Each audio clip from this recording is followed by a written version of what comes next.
of frustration. Silly mistakes again. Full of despair. I don't even know if I'll have a club tomorrow. From years of hurt, disappointment, and relegation. It could be League Two next season. Bolton are down, Norwich are down. Two British football fans have had enough.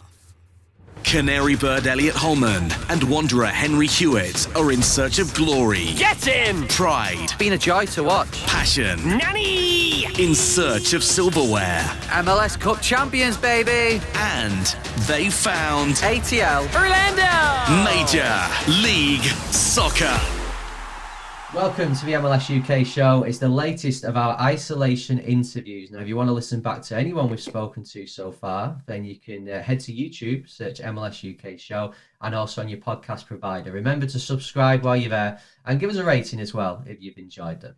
I'm delighted to say today, in the latest interview, we're joined by ESPN's lead MLS commentator and all-round legend behind the mic, Jon Champion, is with us. How are you, Jon?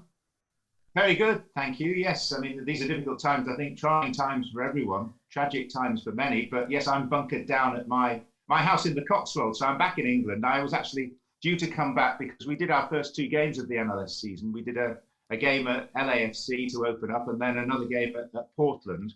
And then we had a 3-week gap. So my wife and my youngest son, who's at school in the United States, and I all came back on a long scheduled 2-week trip. He was meant to be going to visit some potential UK universities because he's got a year of school to go.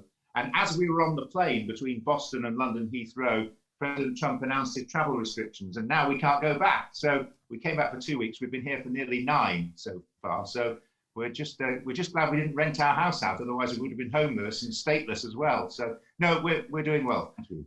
Talk about the right timing then. If you're on the plane, as he mentioned these restrictions.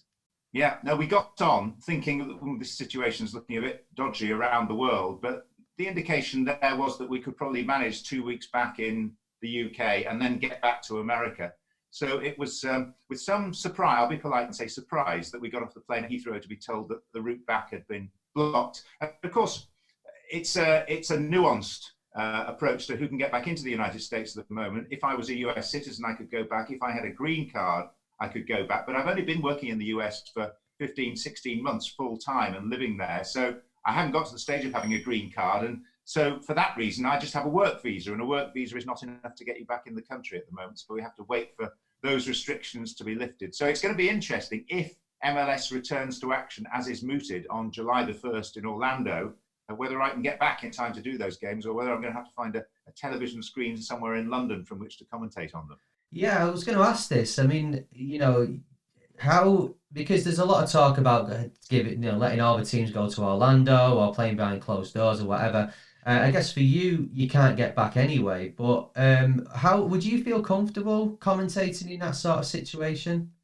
It's an interesting one, and there's some debate, certainly internally within ESPN, as to whether, if the tournament goes ahead, we would commentate on site, or whether we would just go to ESPN's headquarters in Bristol, Connecticut, and do the games from there. Because of the safety angle, I think Disney, the parent company of ESPN, are nervous about having their people fly, but they're going to have to fly cameramen and sound people and match directors and various other technical staff to Orlando if this does happen. So these are issues that they're wrestling with at the moment. But you'll notice I mentioned Disney there, and of course there's a big Disney tie-up with this whole thing, because if it goes ahead, the stated venue is the Wide World of Sports in Orlando, where they will quarantine, I think, all the teams, all 26 teams in the various resort hotels, and then they'll play maybe twice a week. There might be as many as 4 games a day from what I'm hearing, if it happens. And this could go on for 4, 6, 7, 8 weeks. They get the bulk of the league season out of the way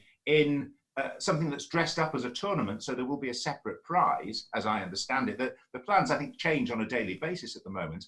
And then once you get to the end of that tournament, maybe round about early September, there'll be a number of regular season matches still to play. The hope is that restrictions will have eased to the point where teams can return to their home venue, even potentially without supporters there, play those games, and then you still have the playoffs. And the one major benefit that MLS has compared to other leagues globally is that they are so early in their season. They're only 2 games in, and they've got until the end of December. So I think there's still some rather optimistic hope that they could get a full season in I think the greater likelihood is that they get a partial season in, but a recognisable season that will sit in the history books as a proper sporting competition. That's certainly the hope. Do you think then that's why MLS seem to be a lot further down the road with their plans than, say, the Premier League, just because they are so earlier in their season? They've got all this time to work out what they want to do. They have got time. They're also in a position where they're in a country where I think the direction in which the United States is heading is more difficult to predict, because basically there are 50 people deciding what's going to happen in the country, the 50 governors of the states, rather than particularly the president at any one period in time. But I think they're looking at Florida, where things are beginning to open up. And I just think the Premier League are much more in governmental hands, because as we sit here at the moment on May the 13th, we're looking at the government next rolling back some of the restrictions, potentially on June the 1st. And if things are not in place for that to happen, then that stymies the Premier League. They're finished in terms of trying to get restarted on June the 12th, which is their stated aim at the moment, because government will just take that away from them as a possibility. That's not the case in America in quite the same way, because there are so many layers of government in place.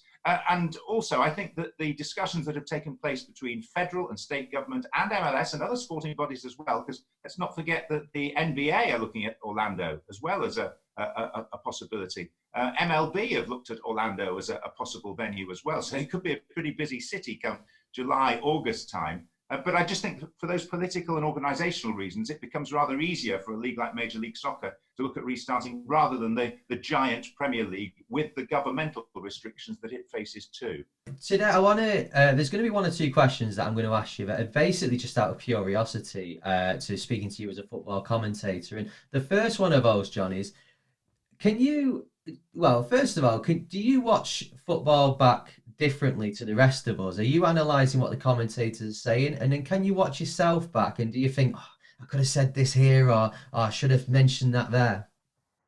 Yeah, I think you have to be your own biggest critic. One thing you don't get working as a broadcaster generally is much directional guidance. You'd think that if a TV company is investing in a particular member of their so-called talent, whether it's a presenter, a pundit, or a commentator, they would work to make the best that they can be. But you don't get any advice. You don't really get any feedback.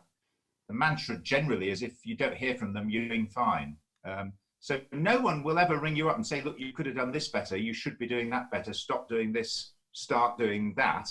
It's down to you, really, to try and make those judgments. I find it difficult to listen to myself. I always have. I listen to other commentators, probably with a particularly critical ear, but just because I would apply that same critical ear to myself. So, yeah, I think we do watch the game in a slightly different way. I think the biggest difference of all, though, is that we watch a game without any commitment to either side, whereas the vast majority of the audience are watching it through rose-tinted spectacles with regard to one of the teams. And that's why so often you'll come away from a big match, where you've had an audience of millions, and maybe social media decides that you've done Liverpool, Manchester United, or in an MLS context, you've done Atlanta against LAFC.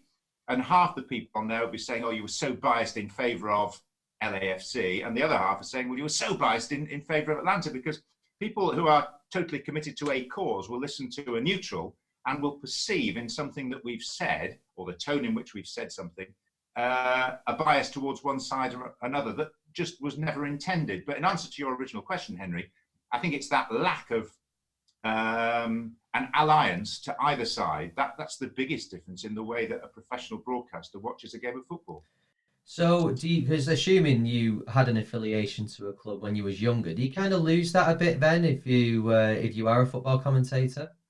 I think up to a point. I mean, I'm quite open in saying my team is York City, and I covered them in those early days with BBC Radio York, and I still go and watch them when I can. Maybe once or twice a season if I'm back in the UK, I'll go, and I'm very sad to see them in the 6th tier. But I've had some wonderful days watching them as well. I can recall either commentating or being a spectator when they've beaten Arsenal, drawn twice with Liverpool, knocked Manchester United out of the League Cup. I've seen them beat Chelsea, beat Everton.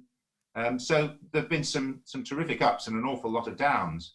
But I still remember my first game as a 12-year-old going to Bootham Crescent to watch them beat Newport County 2-0 in front of a crowd of 1,971.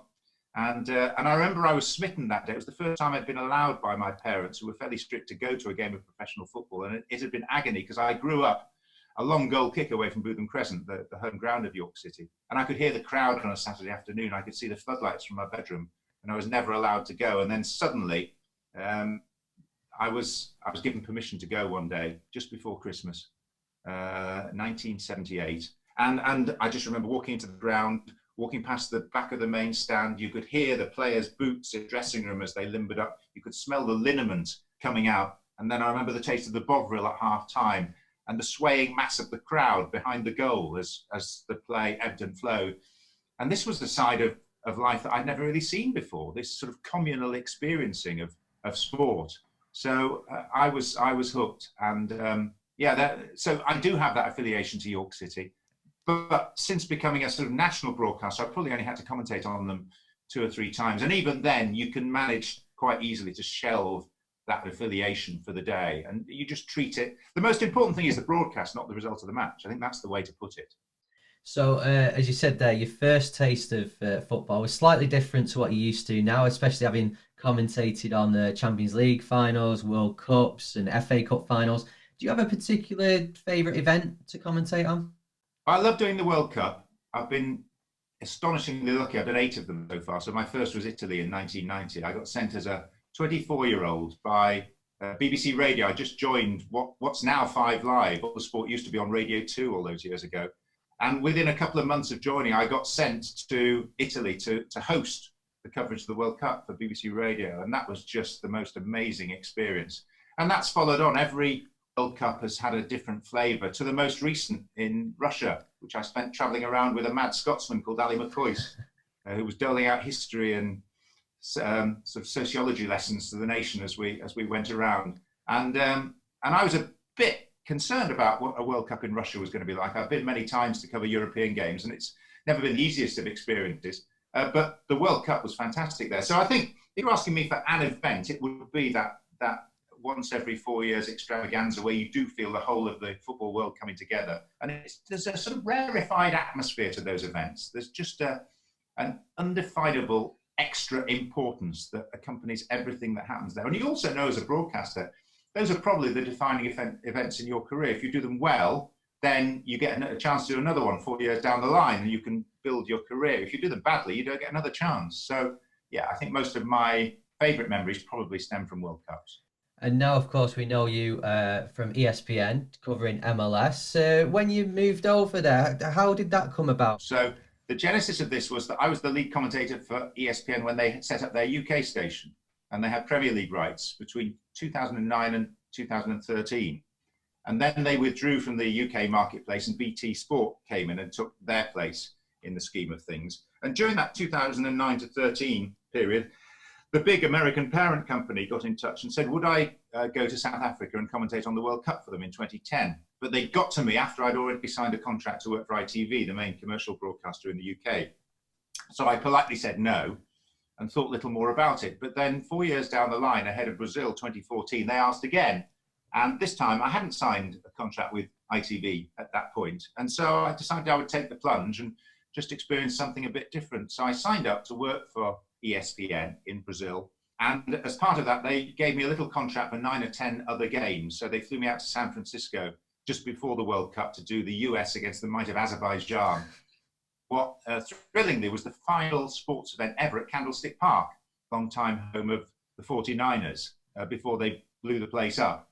And going back 30 years, when I did my traveling at the age of 19, I bought myself a Qantas round-the-world ticket with the money I earned working in the library. And the first stop was San Francisco. And I went to watch the 49ers when Joe Montana and Jerry Rice and people were in their pomp at Candlestick Park. And I'd always wanted to go back. So it was a great thrill to call the last ever sporting event in that iconic stadium.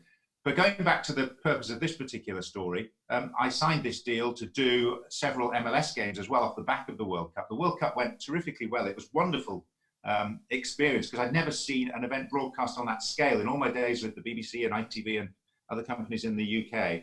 I mean, if I tell you that ESPN needed to have a good studio base for Brazil, because as you'll appreciate from watching the Beeb or ITV, where the studio is at these big events is crucial because there's so much screen time from the venue.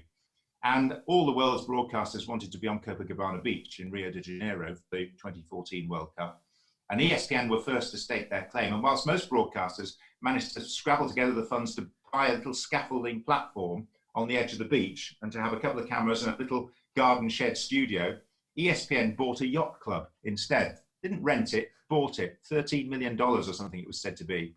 And that was their venue for the World Cup. They bought this yacht club and that became our base. And it was just done on a scale that I'd never encountered before. And the way they looked after all of us on the road, and you were working with these stellar names.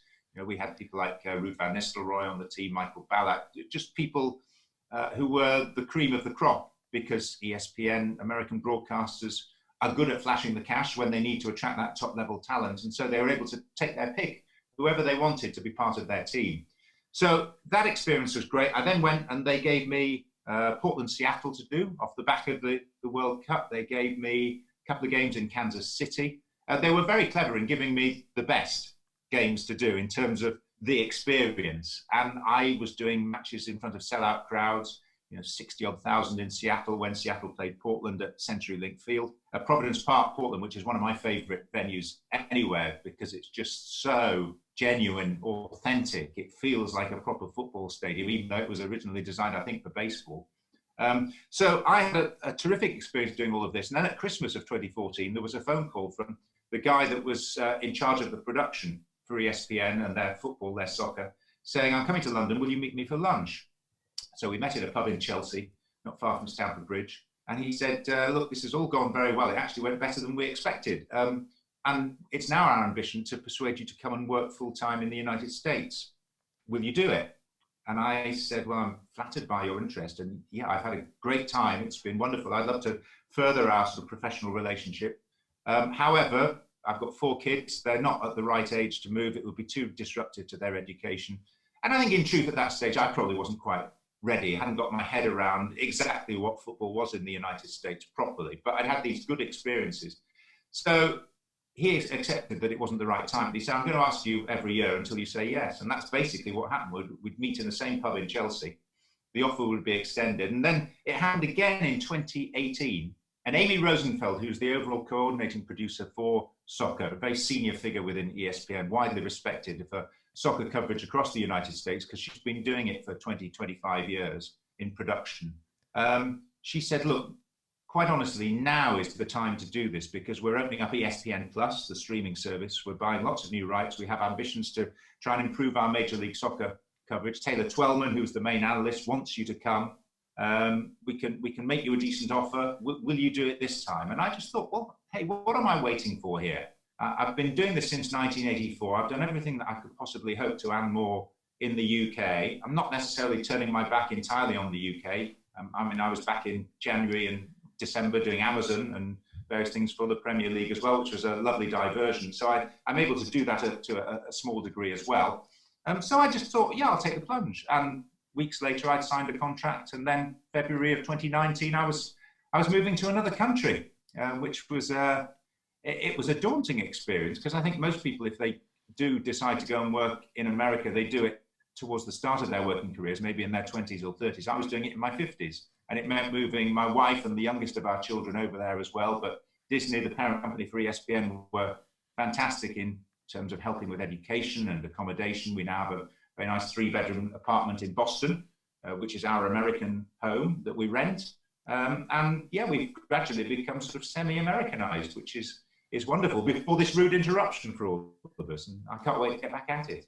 Of course. Well, great story. And you mentioned Taylor there. You've been working closely with him, and then we know you in the UK for your work working with Ali McCoist and Craig Burley. Another one of these questions that I've always wanted to ask is, have you ever, when you've been doing a commentary and your co-commentator has said something, have you ever thought, you're going to get some stick for that when we've finished? Yeah. I mean, it happens, and I'm sure that the co-commentators have sat next to me, and the roles have been reversed. And I'll have said something, and they'll have thought you're going to get some stick for that when we've finished, and they're probably right as well. But you do have to be particularly careful now, as opposed to 30 years ago, because everything is picked up on and obviously amplified by social media that just didn't exist when I was starting out doing this. So even as recently as Christmas time. I think I did. 27th of December. We did Wolves Manchester City, where Wolves came from behind to beat Manchester City in a thriller at Molineux. I called that game for Amazon Prime with Jim Beglin, who's just one of the best co-commentators out there, has been for years. I was lucky enough to work with him on the radio, then at ITV, and now with Amazon. I also did games that were broadcast around the world on the Premier League with him for many years, and he's great, and he never puts a foot wrong. But he made a comment, and I can't remember what the genesis of it was, but he referred to the snowflake generation in the middle of the commentary, and social media went into meltdown, and he's the sort that he's very aware of Twitter. He's very active on Twitter, and I think he had a little look, and I could almost see the colour sort of draining from his face at one point as he realised that this comment had drawn this, I think, not particularly called for reaction. But yeah, you do get that, and you also get some odd choices as co-commentators as well. I remember doing stuff with Paul Gascoigne at one point, which was an interesting choice. And another one, I mean, I greatly enjoyed his company always, and he was one of the most perfect of gentlemen. But Sir Bobby Robson, I remember we had him, I think, at Euro 2004 with ITV back in Portugal, where he had such success as a manager. But he was well into his 70s by that stage, and there were very hot days. And I remember we were doing, I think it was the quarterfinal involving England, and we had to be at the ground 4 hours before. And poor old Bobby, because he was such a hero there, we had to smuggle him into the ground, and we just sat in the commentary position. And it was so hot that he went to sleep, and we struggled to wake him up in time for the start of the game. So, John, the last question I want to ask is, of course, computer gamers know you from the Pro Evolution series. Just tell me, when you're recording that, what's it like? Because you must have to name every single footballer in the world, right?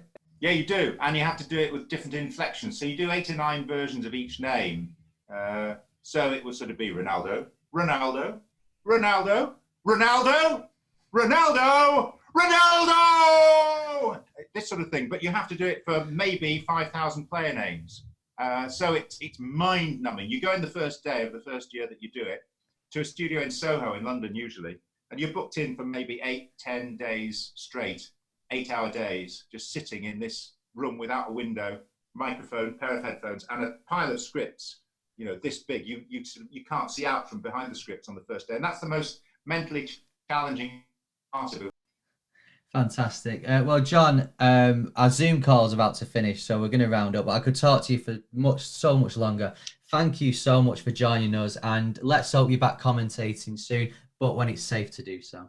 Absolutely. Hope everyone that stays safe and well and sane as well at the moment, because this presents its own challenges, doesn't it, in terms of occupying one's time. But it's been a treat to talk to you, Henry, and we're all back watching MLS again before very long. This is the MLS UK show. The MLS UK show with Lucid FC, a distinctively modern, casual fashion label.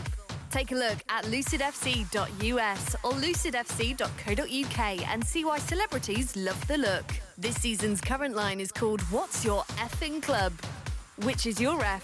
Football, fashion, or film? If it's football, you're in the right place. Film? The MLS UK show podcast is now available to watch on YouTube. But fashion? It's always lucidfc.us or lucidfc.co.uk. MLS UK show with Elliot Holman and Henry Hewitt. So there we go. That was my chat with broadcasting legend Jon Champion from a few days ago. Thanks to Jon for joining us in the latest of our isolation interviews. You can listen back to any of our interviews so far. We've spoken to Lawrence Wyke of Atlanta United, Chris Cadden of Columbus Crew, and Patrick Segrist of New York Red Bulls. Whilst it's been this downtime, let's say, in MLS, you can go to our YouTube channel, MLS UK Show, subscribe while you're there, and also on your podcast provider, subscribe, search MLS UK Show, and give us a rating as well. Tell us who you'd like to hear on the podcast and if you've enjoyed our isolation interviews so far. Right, well, we'll be back next time. It may be me, it may be Elliot, it may be both of us, who knows. We're hoping and praying that MLS will come back soon, although we must stress when it's safe to do so. Since I spoke to Jon, there's not really been any updates. We're still just waiting to see what's going to happen. The clubs are back in training, which is good, and there's mooting talks of this mini tournament in Orlando. So in whatever format MLS comes back, we'll be here every step of the way. We'll see you next time on the MLS UK show. I've been Henry Hewitt, and thanks for watching.